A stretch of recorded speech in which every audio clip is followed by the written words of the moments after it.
Welcome to On Our Watch, a podcast about coastal erosion and sustainability in Louisiana, as well as the implications for coastal systems worldwide. My name is Marian Evans. I'm a filmmaker and a producer of the documentary On Our Watch, a feature-length film about Louisiana's coastal land loss crisis. The film's director, Jonathan Evans, and I are proud to produce this podcast series that will continue to explore important coastal issues through conversations with local residents, community leaders, and experts. This episode is the second of a three-part series focusing on the importance of mental health care in coastal communities, and specifically in Lafourche Parish. Today, we're speaking to Captain Karla Beck. Captain Beck is the Director of Programming and Reentry at the Lafourche Parish Sheriff's Office, as well as the Director of Project COPE, a comprehensive effort to battle opioid addictions in Lafourche Parish. And now, our interview with Captain Karla Beck. Thank you so much, Karla, for joining us today. So, I know that you are a captain at the Lafourche Parish Sheriff's Office, and you also have a background in mental health and crisis care. Yes. So, I was wondering if you could tell us about your experience working in mental health and how you got into law enforcement. Well, I moved here about 30 years ago for college. I came to Nicholls State University, and I was originally working in the local hospital in the emergency room as a case manager, doing crisis work there. And I would notice the deputies would come in and they would bring in, different victims or people from different cases. And I just kind of saw that there probably needed to be that connection between somebody with a mental health background and law enforcement. So I approached the sheriff with the idea. He loved it, and the rest was history. That was 25 years ago, so I've been with the agency ever since.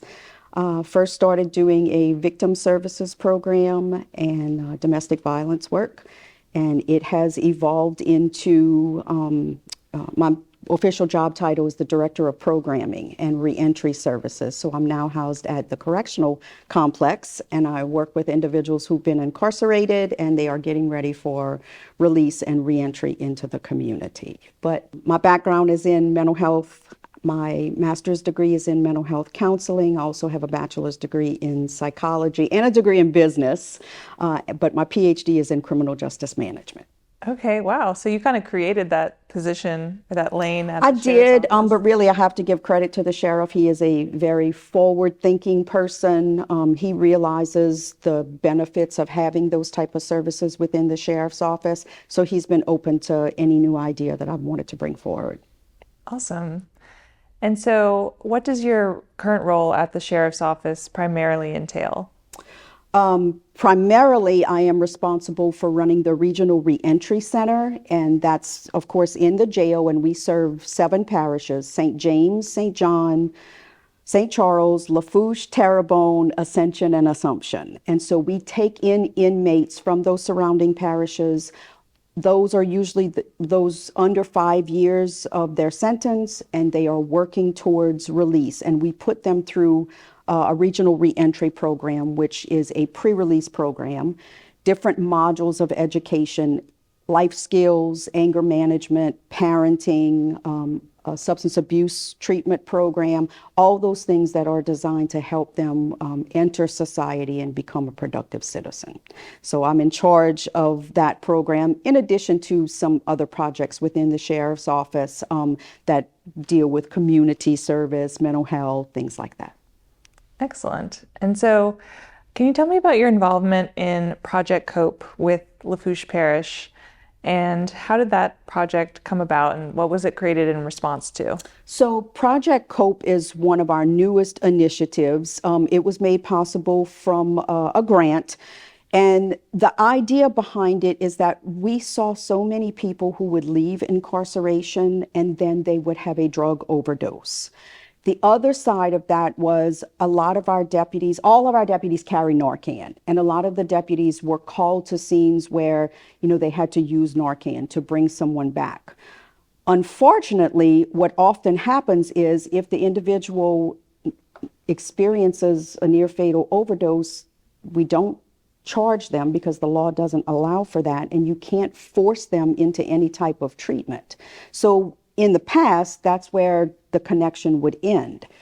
Project COPE takes it a little further. We have an individual who is specifically in place to follow up with those near overdoses and bring services to the person, to the family, in the form of like intervention type services, but we want to make them aware of rehab, other community services, and you'll hear from some of the other partners who will talk this morning, but it's making sure that people know what's available for them so they don't experience another fatal overdose next time. Okay, so it was created in response to the opioid crisis. Absolutely. Here. Absolutely. So after Hurricane Ida in 2021, I know that you were part of a team that put together a Welcome Home Lafourche event. We did. That Christmas. So can you tell me a little bit about what that event was and what it meant to the community here? Sure. So one thing I will tell you, what is wonderful about this community is its ability to come together and help each other. And that's really how the event came about. Some of the community leaders, the sheriff, the parish president, the DA's office, we were all gathered one day talking about how we can help the community best serve their needs after the hurricanes. And, one of the members, I think it was somebody from parish government, said, there's a lot of times that people, they need help, they don't know where to go for the help, or sometimes they just need to talk. So the whole idea of, we'll start saying, let's talk, versus you need counseling. Sometimes there's a stigma with that. So it evolved from let's talk to let's talk about welcoming our citizens back after the hurricane. A lot were displaced, a lot still had needs that had not been met, whether it's food, clothing, or just basic community support. So all the members got together and we decided that we were going to host this big community event. And it just exploded from there. We had people giving donations. We had everything from toys for children to winter clothing, because the winter was going to be coming soon. And we knew that a lot of people had lost a lot of the items that they had. So we had so much that we filled the Civic Center in the south end of the parish, and we just opened it up to the community, and they all came together. And from there, we made sure that they had knowledge of what resources were available, so going forward, they would be able to take advantage of that.